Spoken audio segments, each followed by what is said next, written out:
Why would a good God allow millions of years of animal suffering? Dr. Pierce, you open this one. Believers have two classical replies to suffering, and I will state them honestly. The first is freedom. A world where we choose must be a world where we can choose badly. The second is growth. Courage and compassion only grow where something is at stake. Both replies were written for human beings.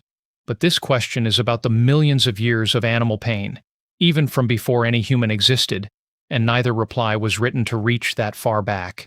Here is where the case actually stands. Belief in God never rested on explaining every instance of pain, and the suffering itself, strange as this sounds, is evidence for my side. If the universe were an accident, the overwhelming likelihood is that there would be no life in it at all, let alone creatures that can feel. Yet our world is full of creatures that can feel, against astronomical odds. If the universe was created, those odds make sense. If it was an accident, they do not. So the existence of animals that can suffer counts for God before their pain ever counts against him.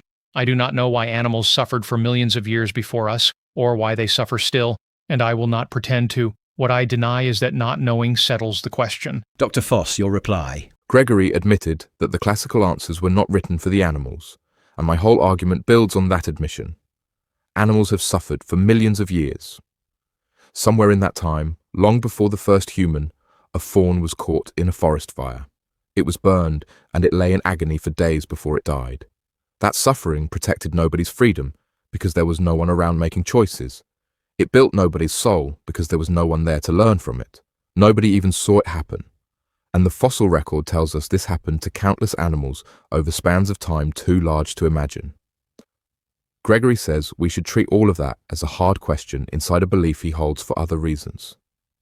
I am saying that calling it a hard question is not an answer.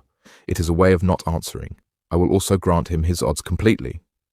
Suppose the universe really was unlikely, and life more unlikely still.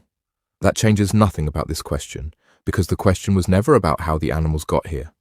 The question is why a good God, who could have prevented all that agony, allowed it anyway. Gregory says he does not know the reason, and I believe him. But when we look at the evidence itself, it points to something simpler. There is no reason.